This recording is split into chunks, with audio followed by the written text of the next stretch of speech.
Hey, I'm Jennifer Ferguson for Instant Weather Ontario, and I want to talk to you about this storm that we're expecting on the weekend and the impact that it's going to have, and give you some tips on how to prepare for it. You've probably been hearing a lot about it and seeing some posts from us, so that's all coming up in today's video.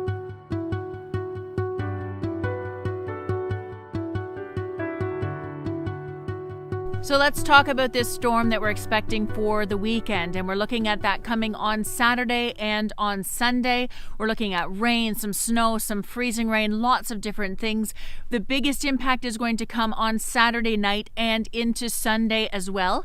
But for southern Ontario, where you're going to see a lot of rain, you're also going to see quite a bit of rain on Friday, and so that's going to add to your totals and add to the impact for areas in southern Ontario where we're looking at things like flooding and areas that are going to see a lot of rain.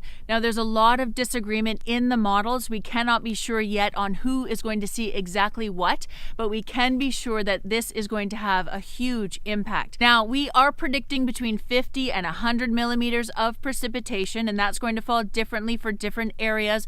The areas mostly in the north are going to see snow, and a lot of you in the south are going to see just a lot of rain. Some of us are going to see a rain-snow mix, and unfortunately, a lot of us are going to see freezing rain and ice pellets, and that is going to have a huge impact, and we're looking for even a chance of some power outages and things like that. Another big ice storm potential on the way. We do like to see the temperature rise after we've seen a buildup of ice on tree branches and power lines and things like that, so that we start to see the melting. But unfortunately, in this situation, we're not going to see the temperature rise. We're going to see the temperature fall, actually. We're going to have very mild temperatures on Friday and on Saturday, and then on Sunday, the temperature does get quite a bit colder, and so that ice rain is going to stick around for a lot longer than we would like it to. For northern Ontario, central Ontario, and parts of eastern Ontario, you're looking at mainly snow from this event, 25 plus centimeters of snow. For southern Ontario, you're looking at mainly rain from this event. It's going to be a lot of rain falling in a short period of time and on mostly frozen ground, and so you are looking at flooding as a major concern over this weekend. Now, you're looking again 50 to 100 millimeters of rain falling over just a couple of days, and the average for the month of January is only 50 to 75 millimeters of precipitation, so it's a lot of rain to fall in just a short period of time. So even though we do have a lot of disagreement in the models and we still can't be certain about who is going to see what and what impact is going to be had, we do know that there is going to be an extreme impact, not just from the flooding risk, but also from the ice. This could be the biggest impact that we've seen from an ice storm since 2013. That, of course, was in December. I'm sure you remember that. We had 4 days with no power. One of those days was Christmas Day, so Christmas looked a lot different than it usually does for us that year. But you know, where we are, we have a lot of power outages, and we had, well, our worst year was 18 days without power. So that's not consecutive days, but it's still a lot of days to be without power. And so we're used to preparing, and things that we like to do, of course, we like to have a lot of water on hand for drinking and even flushing toilets, because when we don't have power, we don't have any water. We have a secondary way to cook food and prepare some meals in advance, and a secondary way to heat our house as well, because you can't depend on the furnace for us if the power goes out.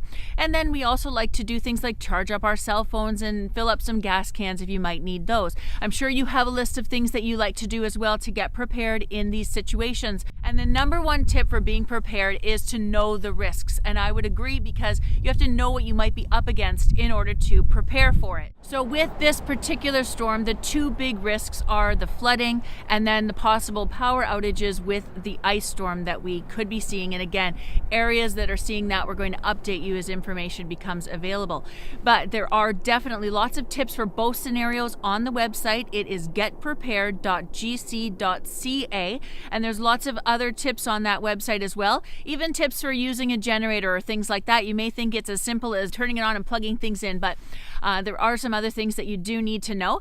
And if you can't avoid travel in these scenarios, which is always the best and most advisable, then there even is like a travel emergency kit that you can throw in your car, and maybe you should do that anyways. Remember that storm that hit so many motorists by surprise, and that was back in 2010, and it was on the 402, and those cars were stranded on the the 402 for days. So it's always good to be prepared for any situation. Again, we want to know the risks and we want to be prepared.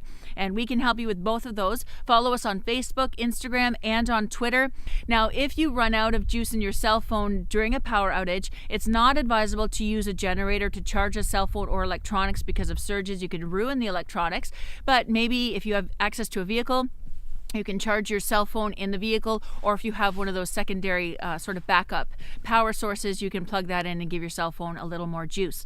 Now, if you have any more tips, things that we can do to get prepared for situations like this, then why don't you drop them in the comment section below, share it with our whole community, and we will definitely have more information for you as soon as it becomes available. We're watching all the models as they come out, and we want to keep you prepared. We want to keep you ready for anything you might face this weekend. So we'll talk to you soon. For Instant Weather Ontario, I'm Jennifer Ferguson.